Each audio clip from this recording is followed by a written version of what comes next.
The Tate brothers are in real trouble. Today, we're getting into the objective law around Andrew and Tristan Tate's arrest and their pending extradition. Of course, this is a legal mindset. We teach you to be your own judge. I'm Andrew Esquire, American attorney. And extradition is a very interesting topic, especially for me as somebody who lives abroad. So it's something we're going to dive deep into today and tell you stuff that really no one on the internet is talking about right now, but is extremely relevant. So Andrew and Tristan Tate, they're being accused in multiple venues, but the UK charges and pending extradition is the main thing we're going to focus on today, because that's the battle ahead of them right now. Right now, they're not in the UK. They're not facing those charges and evidence yet. They have to be in the US fighting this extradition.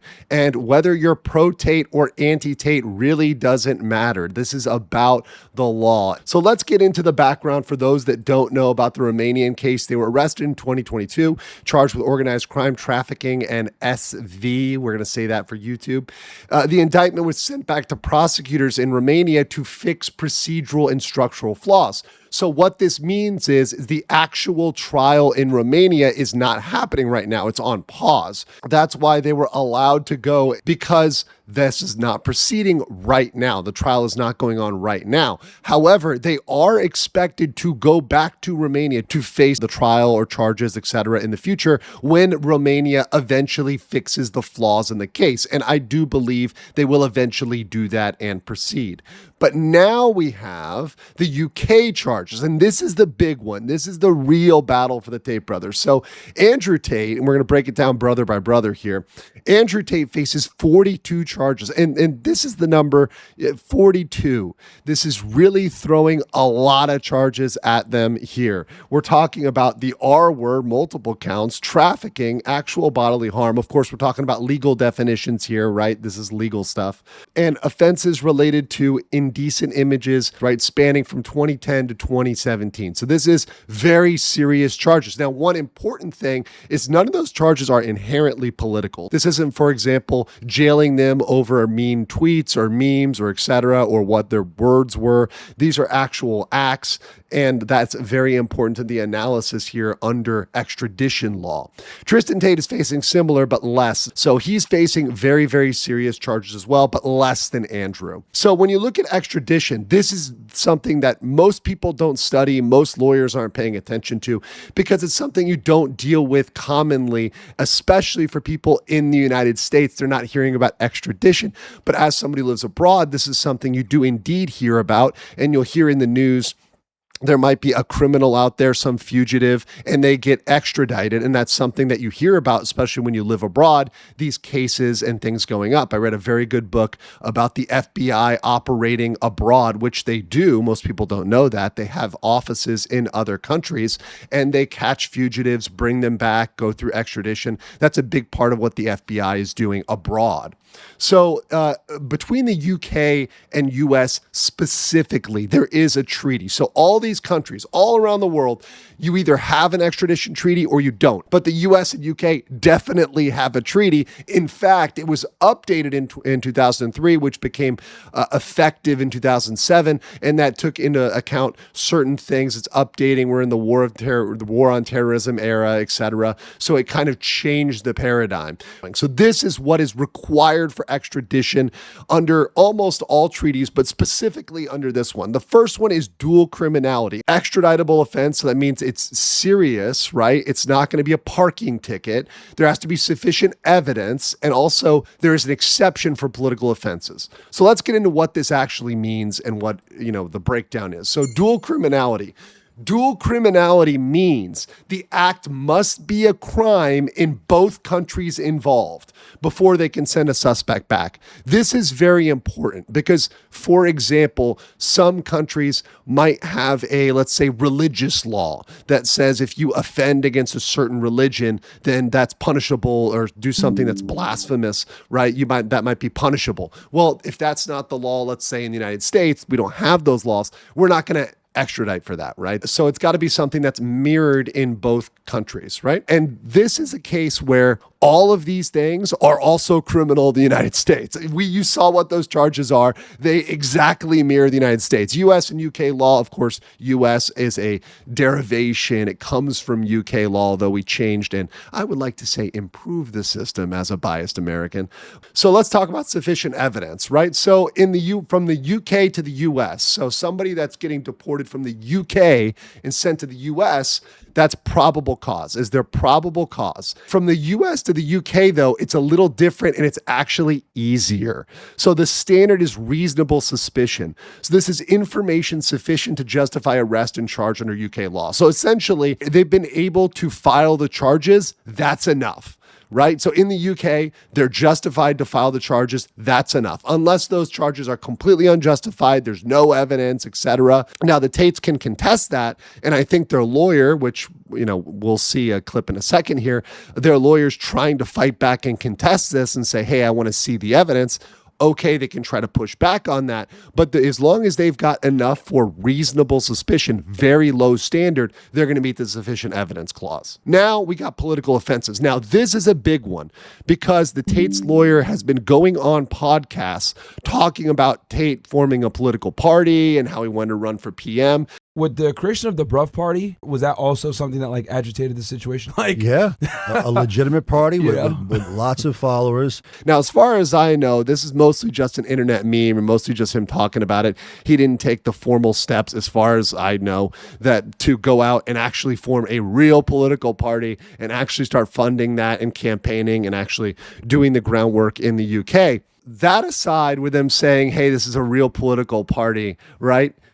There's no evidence. I haven't seen any evidence of that. And they're going to need to go and show, hey, no, what did you do to actually start a political party? What did you actually do to start a political movement? And what the Tate's lawyer is trying to do here is he is trying to fall into the political offense exception to prevent extradition. This is a very well-established rule, allowing a country to refuse extradition requests for a crime considered political. It protects individuals from unfair political prosecution and keeps host nations neutral in foreign struggles. So, for example, if there's a civil war in a country, right, and one side of the civil war is saying, hey, you need to deport or extradite, you need to send these people out who are on the other side, the rebels, right? They're saying, oh, no, it's an internal conflict, it's civil war. That's you guys. We're not going to do with that. We're not going to choose sides here. We're going to stay neutral in your internal affairs.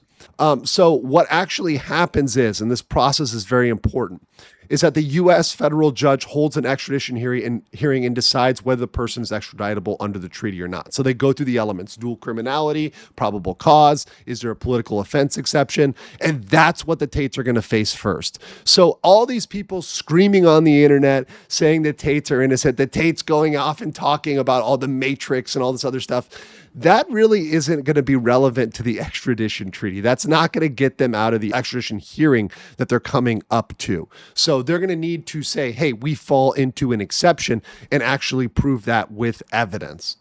If the judge rules it's extraditable, the case goes to Secretary of State, which is Rubio, Marco Rubio. The Secretary of State has the sole unreviewable discretion to order a person's surrender or refuse.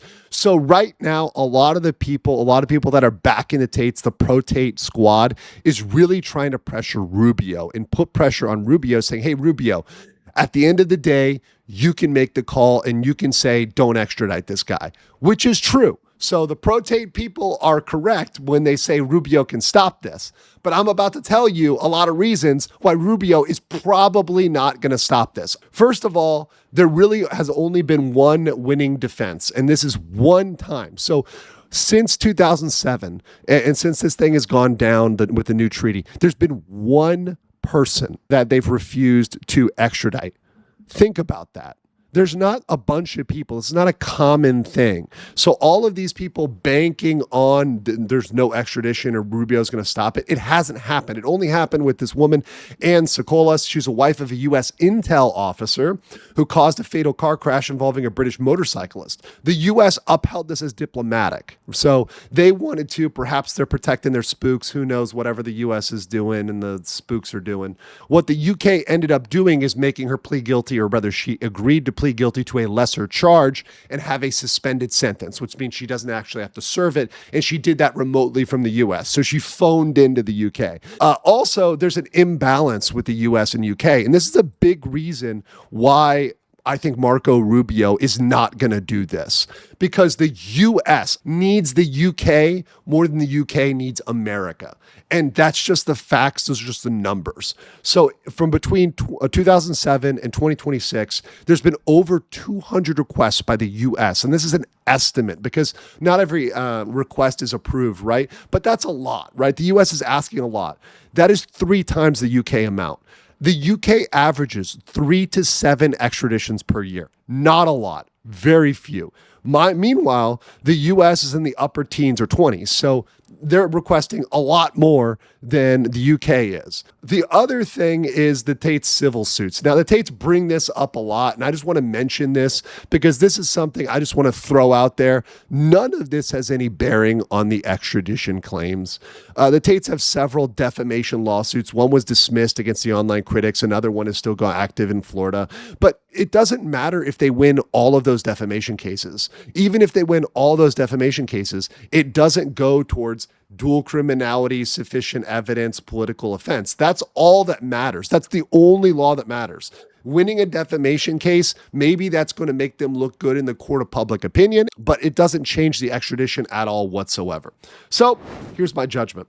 It is highly likely that the Tate brothers will be extradited to face charges in the UK. That is probably going to happen. Now, they may fight this. They may try to appeal. They may drag this out. It could take 6 months up to 2 years. It could take a while to extradite them if they really fight this and drag this out. But the defenses that Tate so far are ineffective in actually raising a defense to extradition. Just saying there's the matrix is not going to get you out of that. Now, if they can point to some sort of specific animus, political animus, that specific prosecutors or specific people that were working on the case and say, hey, look, this person has a political animus and this person has a political angle, that's different. But at this point, they're just making broad claims about, hey, they're biased against us, or hey, they're going to run for PM. That's not specific enough, and that's not really going to be enough to fight against that and fall into that political offense exception. The appeal to Rubio is, I think, going to be ineffective because of that imbalance between the US and UK. Frankly, the US needs it more than the UK, but you never know what's going to happen. And I want to know what you guys think is going to happen with the Tates in the comments below, and I will catch you on the next one.